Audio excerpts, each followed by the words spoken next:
তাহলে নিজেকে নিজে রোস্ট করার জন্য কেআরকে বের করলো তার মিউজিক ভিডিও। অপরদিকে ইয়াশের টক্সিক কি তাহলে বাতিল হতে যাচ্ছে? অ্যান্ড ফাইনালি থাকছে শকিং খবর, ডিভোর্সের গুঞ্জনের মাঝে ঐশ্বরিয়া তার মেয়েকে নিয়ে গিয়েছিল সালমান খানের সঙ্গে দেখা করতে, ছবি ভাইরাল। বাট কাহিনীটা কি? প্রথমেই আসি কেআরকের কাছে। কেআরকে যে বলিউডের কন্ট্রোভার্সিয়াল একজন সেলিব্রিটি, যার মুখে কোনো কথা আটকায় না, যার তার পিছে লাগে, স্পেশালি সালমান খানের সঙ্গে তার একটু বেশি দা কুমড়োর সম্পর্ক। যাই হোক, কেআরকে তো সবার রিভিউ দিয়ে 12টা বাজায় দেয় যে এটা ভালো না, ওটা ভালো না, এই হয়েছে ওই হয়েছে। বাট এবার সেই মাস্টার মেকার কেআরকে নিজেই বের করলো তার মিউজিক ভিডিও, এবং সেটা কার ব্যানারে? টি সিরিজের ব্যানারে ভাই, যেটা টিজার আজকে ড্রপ করা হয়। এন্ড ট্রাস্ট মি ভাই, এই মেয়েগুলোর জন্য খুব আফসোস হচ্ছে। যাই হোক, এখন কেআরকের এই মিউজিক ভিডিও টিজার দেখে অনেকেই বলছে সালমান ভাইকে বলতে হবে তার গানের রিভিউ করার জন্য। আবার কেউ বলছে কেআরকে, আশা করি খুব শীঘ্রই এমন একটা ভিডিও দেখবো যেখানে আপনি নিজেই নিজেকে রোস্ট করছেন এই গানের রিভিউ দিয়ে। আচ্ছা, সালমানের কথা যখন চলে আসলো, তখন সালমান আর ঐশ্বরিয়ার মধ্যে যে প্রেম ছিল একসময় চরম লেভেলে, এটা সবাই জানে। বাট মাঝখানে অভিষেক এসে ঐশ্বরিয়াকে নিয়ে চলে যায়। কিন্তু ঐশ্বরিয়া এবং অভিষেকের সঙ্গে এখন কিন্তু ডিভোর্সের একটা গুঞ্জন চলছে, কারণ তাদেরকে লম্বা সময় ধরে একসাথে কোথাও দেখা যাচ্ছে না। এসবের মাঝে আবার নতুন করে গতকাল থেকে একটা ছবি হয় ভাইরাল, যেখানে দেখা যায় আরাধ্যার সঙ্গে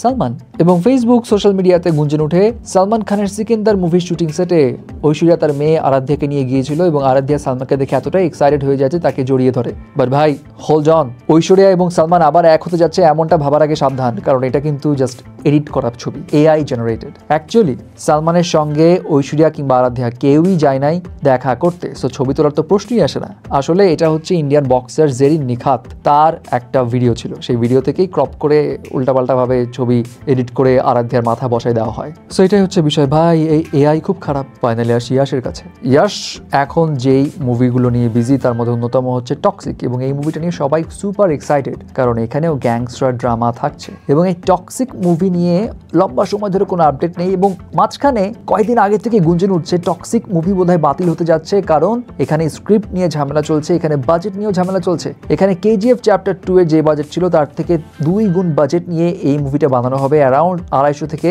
300 কোটি রুপির কাছাকাছি, যেটা হিউজ একটা রিস্ক। এবং এটাও বলা হয় এখানে নায়িকা নিয়েও অনেক সমস্যা চলছে, একবার কারিনা তো একবার কিয়ারা। নানা রকম ইস্যুসের কারণে এখন প্রডিউসাররা চাচ্ছে এই মুভিটা বাদ দিয়ে দিতে। বাট ভাই, এই গুঞ্জনের কোনো সত্যতা নাই, কারণ প্রডিউসাররা নিজেই বলেছে মুভি বাদ হবে না, হ্যাঁ, তবে মুভি রিলিজ হতে আরো সময় লাগবে। এবং তারা এটাও বলে, এটাও সত্যি যে এই মুভির শুটিংটা আপাতত বন্ধ রাখা হয়েছে, তবে সেটা বাদ দেওয়ার উদ্দেশ্য নয়, একটা রুটিন স্কেজুলেই আসলে শুটিংগুলো বন্ধ রাখা হয়েছে।